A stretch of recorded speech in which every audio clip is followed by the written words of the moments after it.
Hey guys, I'm Liz. And to me, being part of a community means being able to walk into a place where people are genuinely happy to see you, exactly as you are. This is an especially big deal for someone who considers themselves to be chronically awkward. Like, biblically so. Floods, locusts, and the ability to always manage to say or do the socially wrong thing. That is me in a nutshell.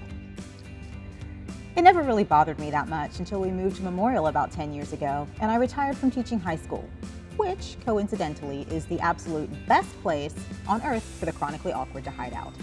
And I became a work-from-home mom. Something about the lack of a defined hierarchy, I suspect. But I realized pretty quickly that we had just purchased a home in the land populated by well-dressed and always appropriate grown-ups, which was immediately disturbing to me for obvious reasons. If you're still unconvinced of my ability to consistently do or say the wrong thing, please envision this scenario. 2016. It's the very first kindergarten meet and greet for my youngest. You know, the one where the kids eat popsicles and the moms all size each other up and secretly decide whose kid they're going to encourage their child to be friends with?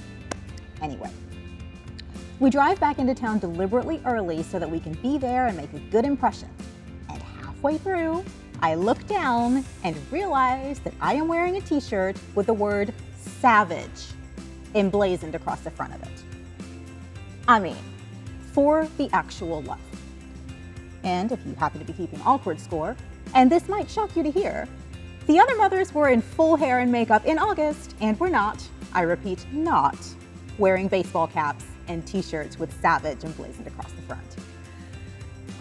Like I said, if awkward were considered a spiritual gift, I would possess it. And so, despite everyone's best efforts, I have spent the better part of the last decade feeling like I would just never quite fit. Honestly, at this point, I've pretty much stopped trying, but I think no longer caring about that stuff is a luxury that only afforded you when you hit the ripe old age of 40 plus. But you know where I do fit? MDUMC. The second I walk through those doors, none of my wrongness seems to matter anymore. All of a sudden, I feel like I'm filled with rightness. Like I can be myself in whichever shirt I forgot I was wearing. And nobody really cares, because that's not what MDUMC is about.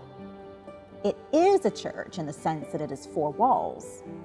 But in my estimation, it's more about being the church than anything else. Honestly, it's pretty much what I imagine heaven must be like. Horseshoes instead of circles. Pulling up a chair at an endless table and being invited into a conversation. Finding a place for you to plug in because of how you were made, not in spite of it. Everyone, and I mean this, everyone is truly and genuinely welcomed here, exactly as they are. That's what MDUMC has done for me. They found me a place where I fit. The chronically awkward tend to be doers, and I am no exception. When I'm doing, my awkward just seems to melt away. MDUMC afforded me space to be a doer in a way that lets me bring my best self to the table and just forget the rest. "We're looking for people to help teach confirmation," said the email Allison sent, and my ears perked up. Oh, I was a high school teacher. I speak teenager. My kid's in this year's confirmation crop. I could do that, I thought. I might even be good at that. And so I showed up, and they took me at my word and put me to work. I taught a lesson which didn't go horribly, and then another one, and before you know it, I'm leading a 6th grade girls' Bible study and loving every second of it. Liz, the epically awkward, had a thing to do and a space where she fit. A few months after that, I was invited to participate in a leadership cohort. And so after I triple-checked that they actually meant to send the invite to me, we started to do a rather long, deeply introspective, and somewhat intrusive personal traits survey. Fabulous. Let's just put all my awkward on display, I thought, because nobody has ever accused me of not being a tiny bit dramatic when I'm feeling stressed. But I did it anyway, expecting it to tell me all about my wrongness. Except it didn't. It told me that I, in my savage t-shirt, was an influencer. I mean, an influencer? You gotta be kidding me.